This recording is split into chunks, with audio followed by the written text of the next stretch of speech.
Puji Tuhan. Selamat pagi, Shalom Bapak Ibu Saudara yang dikasihi Tuhan. Mari kita siapkan hati, pikiran, tubuh, jiwa kita pagi hari ini. Untuk kita boleh datang menyembah, bersekutu dengan Tuhan. Pagi hari yang indah ini kita mau biar Tuhan menuntun langkah setiap kita. Biar kita boleh mengucap syukur. Kami mengucap syukur Tuhan. Kami bersyukur buat pagi hari yang indah ini. Tuhan memberikan kami kesehatan. Tuhan masih mempercayakan kami. Terima kasih Tuhan, terima kasih. Kami mau sembah Engkau pagi ini Tuhan. Kami mau senangkan hati-Mu. Yesus, terima kasih. Terima kasih. Mari mengucap syukur lagi. Berikan penyembahan yang terbaik buat Tuhan. Oh, haleluya. Terima kasih Tuhan. Terima kasih Yesus. Terima kasih.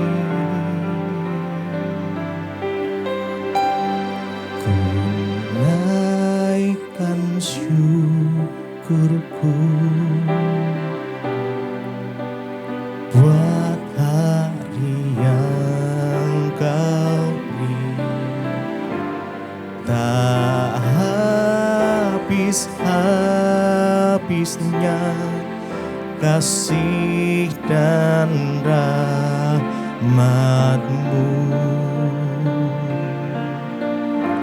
Selalu baru dan tak pernah terlambat pertolongan-Mu.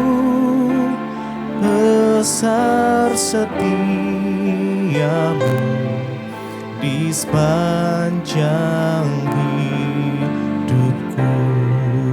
Naikkan syukur, tunaikan syukurku buat hari yang Kau beri, tak habis-habisnya kasih dan rahmat-Mu. Selalu baru dan tak pernah terlambat pertolongan-Mu. Besar setia-Mu di sepanjang hidupku.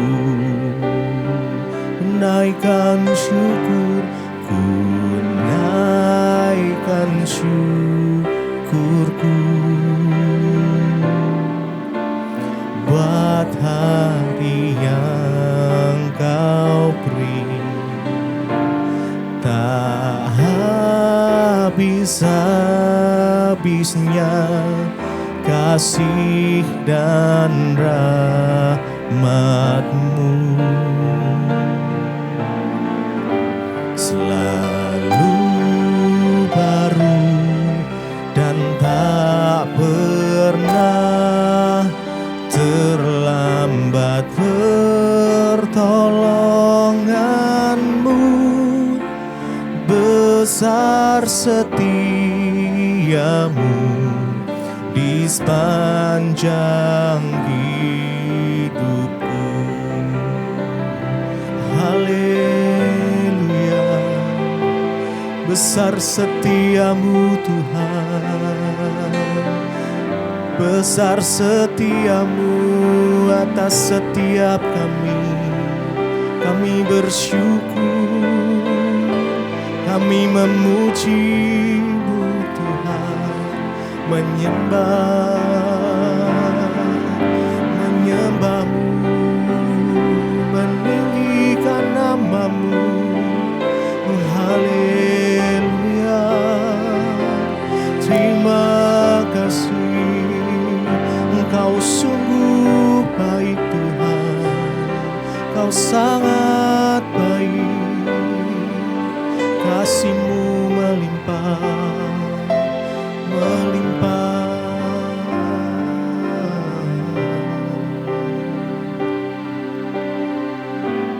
Terima kasih Tuhan,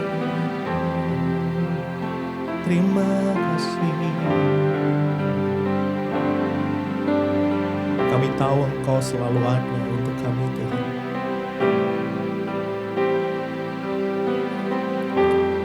Di setiap musim kehidupan kami, Engkau tak pernah sedetik pun meninggalkan kami. Engkau tahu segalanya tentang kami Tuhan.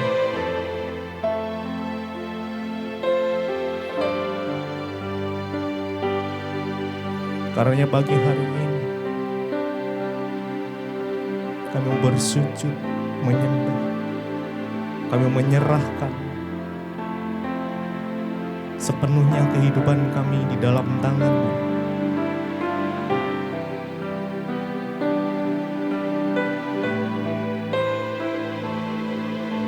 Sebab kami aman di dalam Engkau. Engkau Allah yang setia.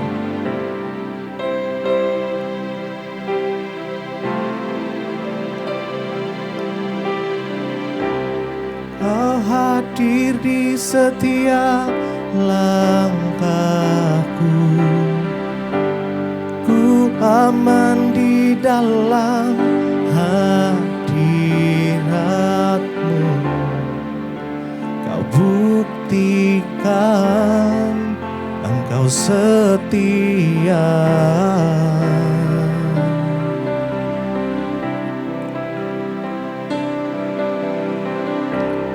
Kan ku angkat tinggi tanganku, tanda ku berserah kepadamu. Selamanya Engkau setia, Kau hadir.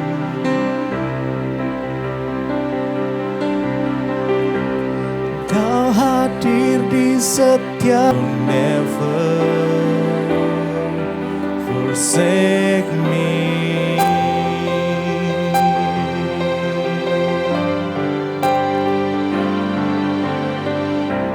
Kau hadir di setiap langkahku. Ku aman di dalam hadirat-Mu. Kau buktikan Engkau setia.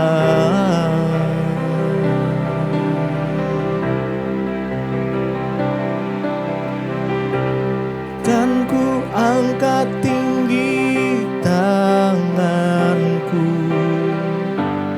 tandaku berserah kepadamu. Selamanya Engkau setia. Kau hadir, Kau hadir. Kau hadir di setiap langkahku. Ku aman di dalam hadirat-Mu. Kau buktikan Engkau setia. Kami angkat tangan kami, kan ku angkat tinggi tanganku, tandaku berserah kepadamu. Selamanya Engkau setia,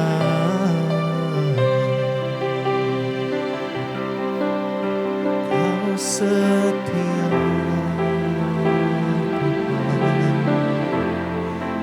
Kau setia.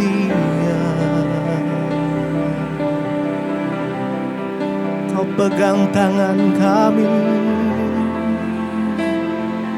Kau pegang tangan kami. Tak pernah Kau tinggalkan, Kau selalu ada Tuhan, Kau selalu ada. Kau yang selalu ada di setiap musim kami. Yesus Tuhan, kami sembah Kau. Terima kasih Yesus. Terima kasih, terima kasih Tuhan.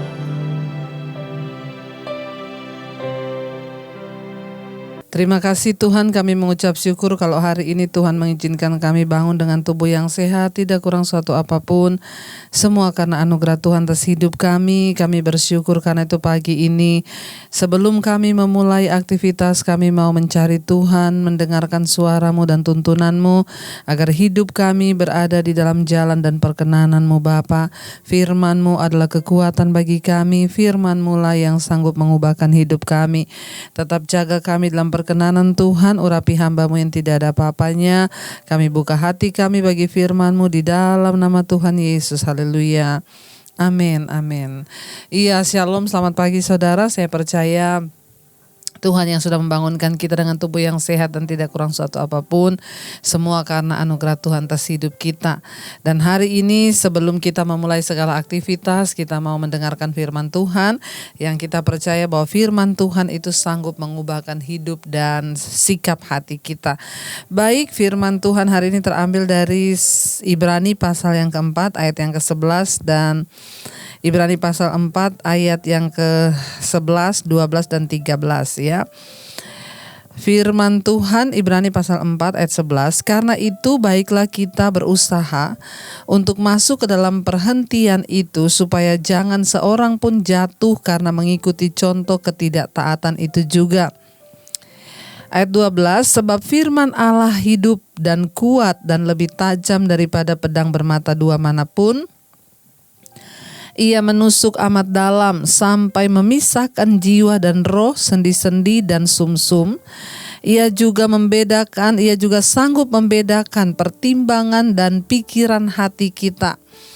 Ayat 13, dan tidak ada suatu makhluk pun yang tersembunyi di hadapannya, sebab segala sesuatu telanjang dan terbuka di depan mata Dia, yang kepadanya kita harus memberikan pertanggungan jawab.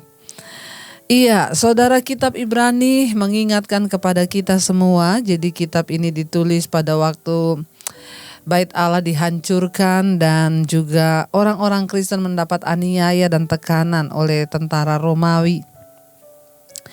Karena itu ya Rasul Paulus menulis surat yang berisi firman Tuhan ya, untuk menguatkan para umat Tuhan. Dan kita tahu bersama Rasul Paulus bolak-balik di penjara karena Injil kebenaran. Ya, di dalam kitab Ibrani pasal yang keempat ini ya, kalau kita lihat di sana judul perikopnya adalah hari perhentian yang disediakan Allah. Dia sedang memberikan kepada umat Tuhan kekuatan agar mereka tetap bertahan. Ya, karena Tuhan telah menyediakan perhentian ya bagi kita melalui iman. Mengapa kita harus berusaha untuk masuk ke dalam perhentian itu? Ini bukanlah berusaha berbuat baik untuk memperoleh keselamatan, bukan juga perjuangan mistis untuk mengalahkan egoisme Ini mengacu pada tindakan melakukan segala usaha untuk menghargai dan mendapatkan manfaat dari apa yang telah Tuhan sediakan.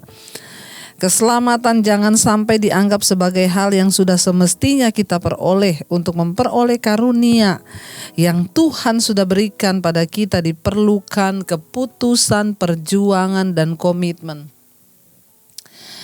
Kita semua sudah diselamatkan, diberikan tiket gratis untuk menerima keselamatan. Tapi kalau kita tidak mengerjakan, maka keselamatan itu bisa gagal. Yang menggagalkan bukan dari pihak Tuhan, tetapi dari pihak kita. Karena itu firman Tuhan berkata, kerjakanlah keselamatanmu itu dengan takut dan gentar. Ya, ada satu hari perhentian yang disediakan Tuhan bagi setiap orang yang percaya. Karena itu selama kita berjuang di dunia ini, ya kita harus tetap kuat, berusaha untuk terus menjaga, ya agar kita tetap berada dalam perkenanan. Sementara kita ada di dunia yang seolah menarik kita untuk tidak melakukan firman. Kita ada di tengah pekerjaan rutinitas yang penuh dengan tekanan, pergumulan. Ya, tetapi kita harus menang atas kedagingan dan ego kita sendiri. Apa yang bisa membuat kita menang? Ayat 12 berkata, firman Allah, ya, bahwa firman Tuhan itu hidup dan kuat. Dan dia lebih tajam daripada pedang bermata dua manapun, ya. Ia menusuk amat dalam sampai memisahkan jiwa dan roh, sendi-sendi dan sumsum. Ya, ia sanggup membedakan pertimbangan dan pikiran hati kita. Ya, firman Tuhan itu kuat dan dia lebih tajam daripada pedang bermata dua manapun. Mungkin kita bertanya, pedang bermata dua itu maksudnya apa, ya?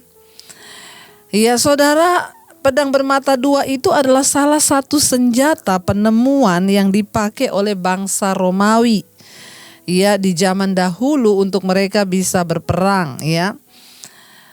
Pedang bermata dua ini memiliki panjang sekitar 0,75 meter, ya, dan ditajamkan kedua sisinya.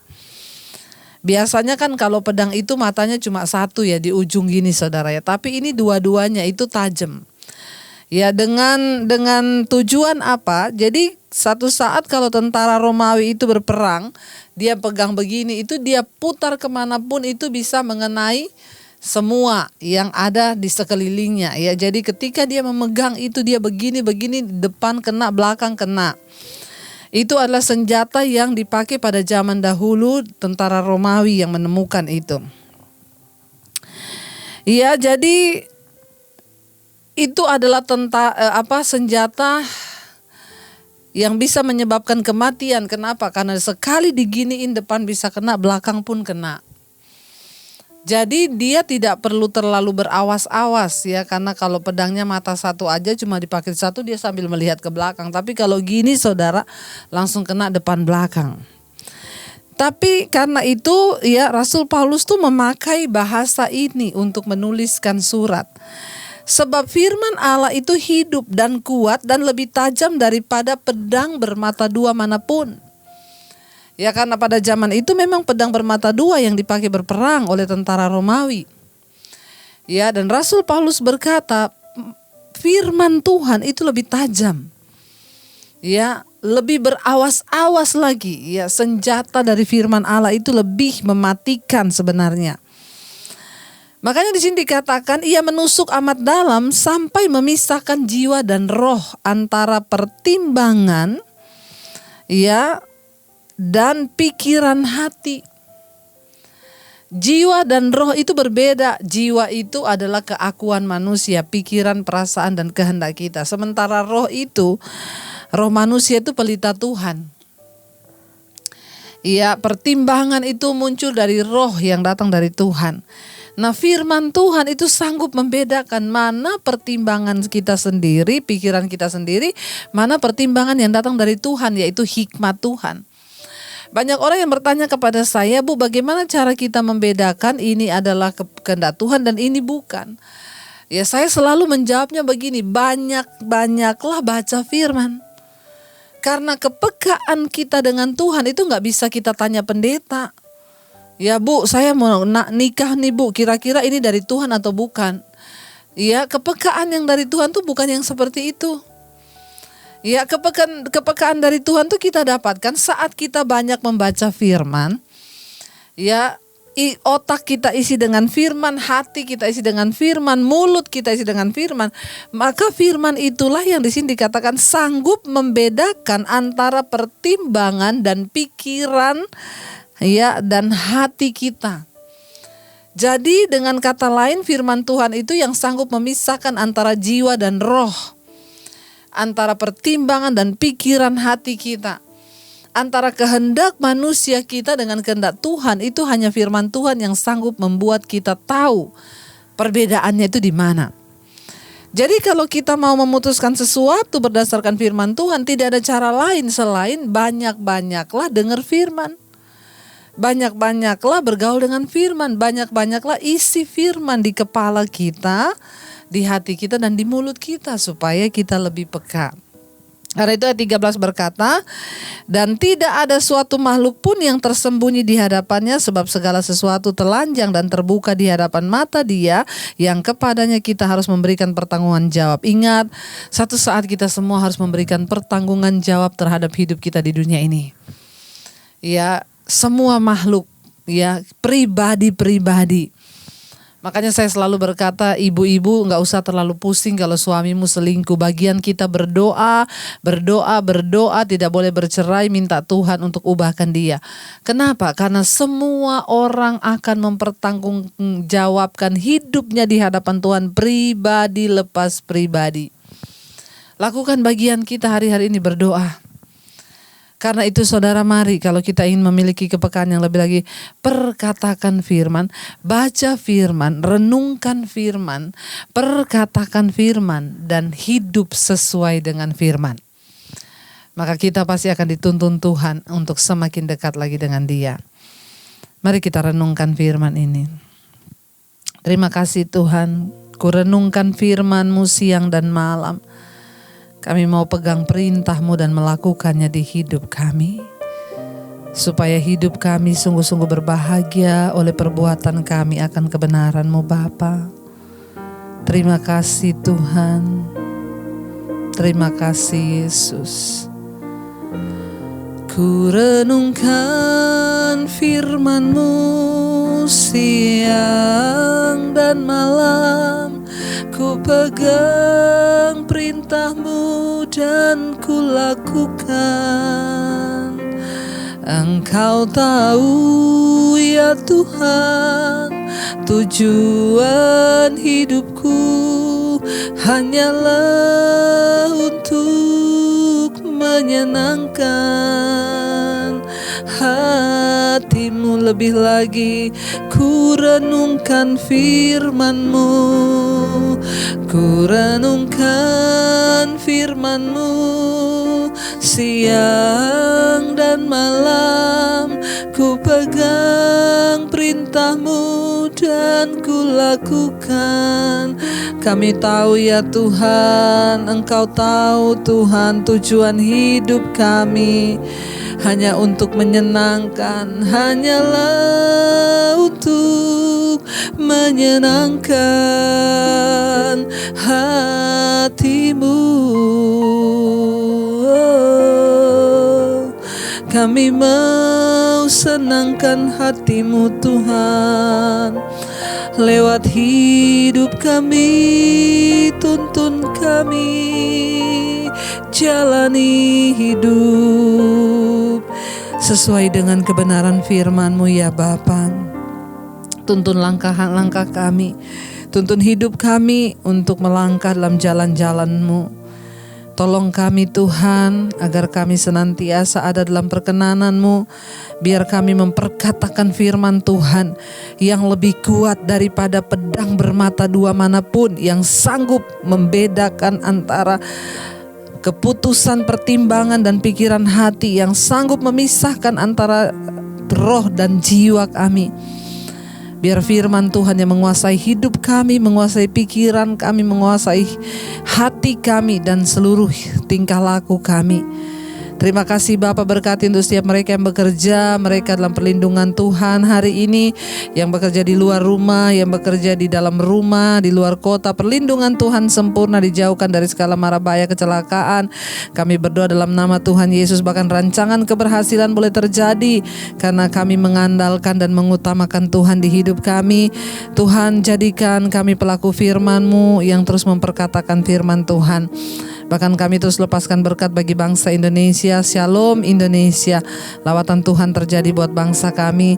Apapun persoalan kami tahu dalam nama Yesus ada jalan keluar.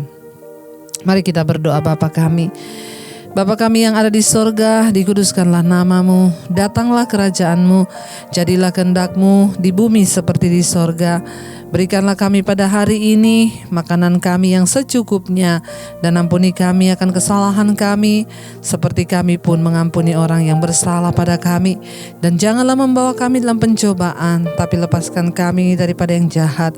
Karena Engkau yang punya kerajaan dan kuasa dan kemuliaan sampai selama-lamanya. Buka hati dan tangan-Mu untuk menerima berkat Tuhan. Diberkatilah Engkau dalam kehidupan-Mu, diberkati rumah tangga-Mu, diberkati pekerjaan-Mu, diberkati keluar masuk-Mu, diberkati keuangan-Mu, dan Engkau akan menjadi berkat bagi banyak orang. Terimalah kiranya berkat dari Allah Bapa, cinta kasih Tuhan Yesus Kristus, penyertaan Allah Roh Kudus menyertai hidup-Mu mulai dari hari ini bahkan sampai kali yang kedua Tuhan Yesus datang menjemput kita semua. Nama-Mu tercatat di dalam kitab kehidupan. Dalam nama Yesus yang percaya diberkati Tuhan, katakan bersama, amin, amin, amin. Iya, selamat bekerja dan tetaplah bersuka cita. Jangan lupa bagikan mesbah syukur ini agar semakin banyak orang dipulihkan Tuhan. Tuhan Yesus memberkati dan shalom.